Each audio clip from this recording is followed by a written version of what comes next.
When someone's name keeps showing up, not just in your mind, but in places that seem far beyond logic. It's not always a coincidence. It might feel like the universe is whispering the same syllables over and over. A name, a sound, a memory trying to find its way back to meaning. Carl Jung called this kind of moment synchronicity, the mysterious bridge between your invisible inner life and the external world. Joe Dispenza adds that your emotional energy can shape your perception, as if the unspoken ache inside you finds ways to echo through the outside. If their name keeps appearing, it's not obsession, it's a message. Not necessarily about them, but about a story your soul still holds open like an unfinished page. In this video, we're going to walk into that mystery and maybe find that what repeats is what still asks to be healed. There's a moment when the world goes quiet, but a single name continues to echo, not outside, but within. You scroll past it. You hear it in passing. You see it written somewhere you weren't supposed to be looking, and something inside you pauses. It's easy to believe that name keeps appearing because you're not over them. But what if it's not about them at all? Sometimes a name is a placeholder, not for the person, but for the sentence you never finished saying to yourself. Behind the face you miss lives a memory. Behind that memory lives a wound, and behind that wound, a silence that never received your truth. Jung reminds us, what we do not bring to consciousness returns as fate, but sometimes it returns as repetition.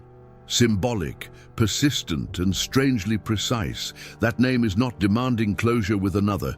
It is begging for a conversation with yourself. The part of you that didn't get to ask, why did this matter so much to me? The version of you that still lives at the edge of a moment that never became whole. When you don't speak your truth, your unconscious speaks for you. And often, it uses the world as a mirror. That name is not appearing to pull you back. It's appearing to pull you inward, because what remains unspoken continues to repeat. How many times have you been told to silence your feelings with thoughts? That's just your mind clinging. Let it go. You're creating this. Just stop thinking about it. But if it were that simple, why does the name still find you? Why, in the silence between distractions, does it still rise like smoke from a fire that never went out? There's a violence in dismissing the symbols your soul sends. Carl Jung taught us that the psyche speaks in symbols, not instructions. It doesn't shout, it whispers in patterns, dreams, and the strange coincidences we call signs. Joe Dispenza adds that you are not passively inventing what appears, you are entangled with it. Your emotional field is not a fantasy, it's a resonance. What you keep seeing may not be your mind obsessing, it may be your soul remembering, and maybe that name isn't a trigger. Maybe it's a teacher. What if what keeps returning isn't trying to trap you in the past, but to guide you toward the hidden chamber of your own unmet truth? Not every repetition is a prison. Sometimes it's a map. When we refuse to look, we call it coincidence. But when we look with reverence, we call it meaning. What if the name you keep seeing is not an arrow pointing to someone else, but a mirror reflecting a version of yourself you left behind? Sometimes we confuse love with return. But often, what we long for is not the person. It's the presence we became when they arrived. Maybe when you were near them, you felt more alive, more real, less defended, as if your soul had been unlocked, even if only for a moment. And perhaps that's what you truly miss. Jung would say that relationships awaken archetypes within us, not just romantic fantasies, but deep psychic forces that beg to be known. Maybe the one you loved was the one who made you remember yourself. And now their name returns not as a call to reunite, but as a call to retrieve the self you became when you loved. This isn't nostalgia, it's initiation. Their name is not a doorway back to them, it's a threshold into your own forgotten garden, the one where you once felt whole, open, exposed, and alive. The soul doesn't seek repetition, it seeks integration, and sometimes what looks like an external sign is actually a spiritual echo. Some names don't echo from the mind. They hum from a frequency the soul hasn't stopped receiving. Imagine the emotional field as a song. When a connection begins, your energy aligns with another's. Melodies intertwine, harmonies form. But if the song ends without closure, the music lingers. You may no longer speak, they may be far or gone, but the vibration, it's still playing inside you. Joe Dispenza reminds us that emotion carries vibration. It isn't just felt, it's encoded.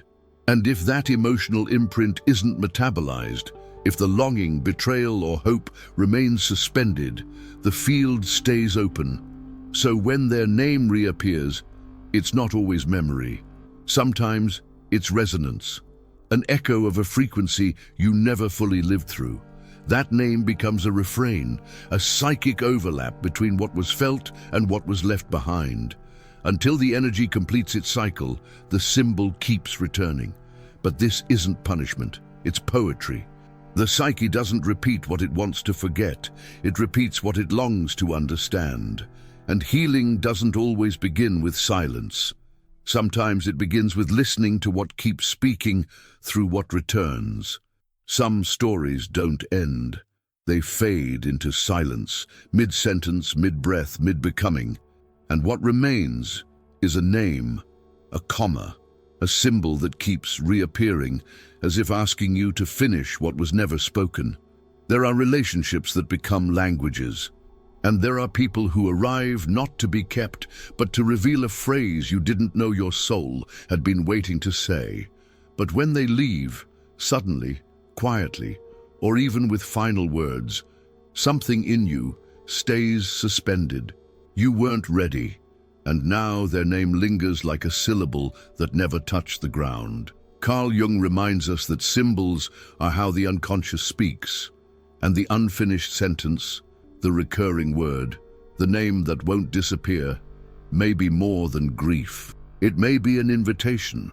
What if each appearance is not about their return, but about your own completion?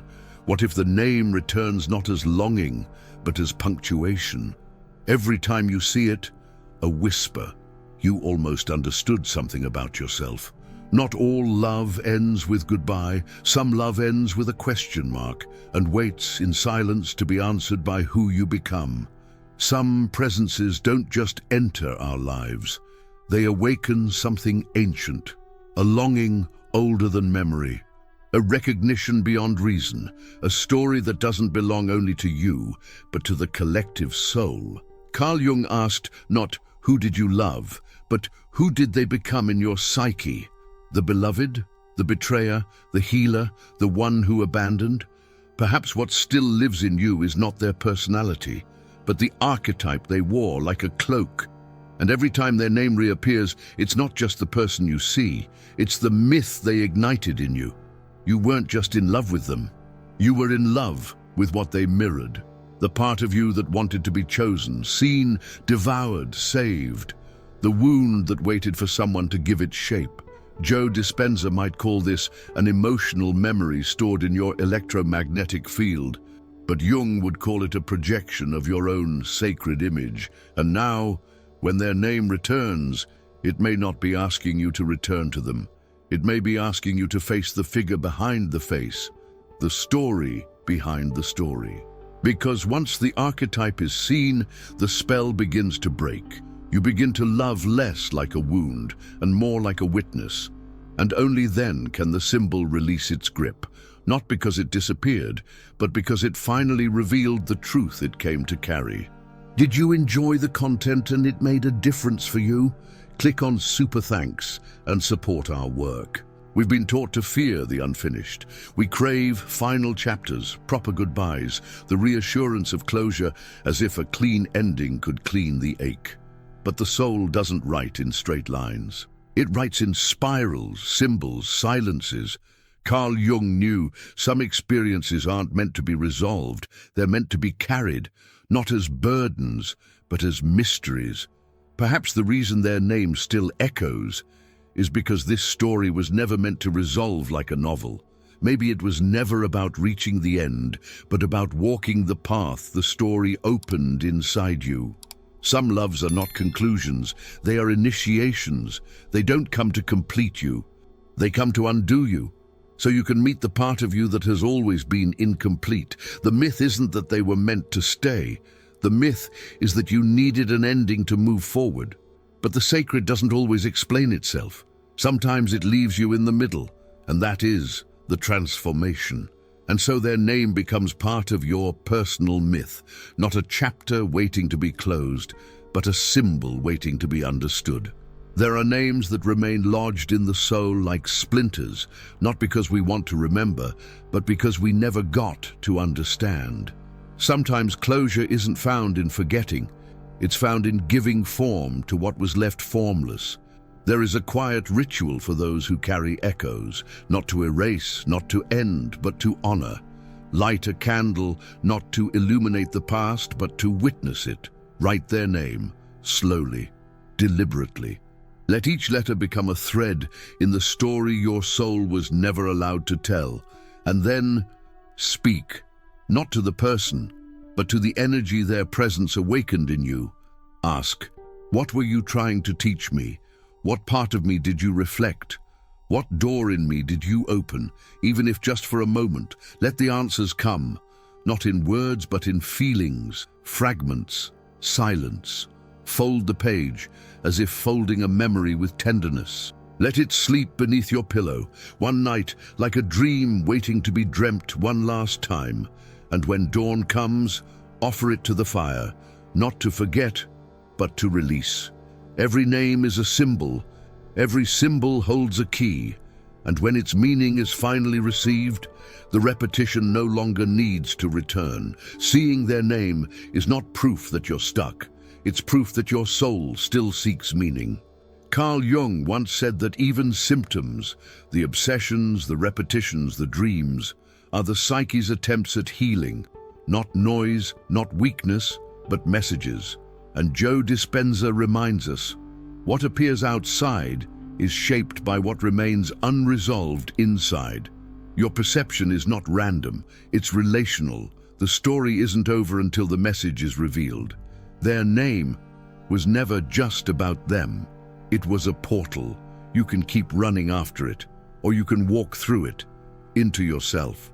And perhaps what their name was really trying to say was your own name, calling you back home. If you made it this far, comment below, Estoy despierta. Let us recognize one another in the language of echoes. The next video awaits you, and your next unfolding.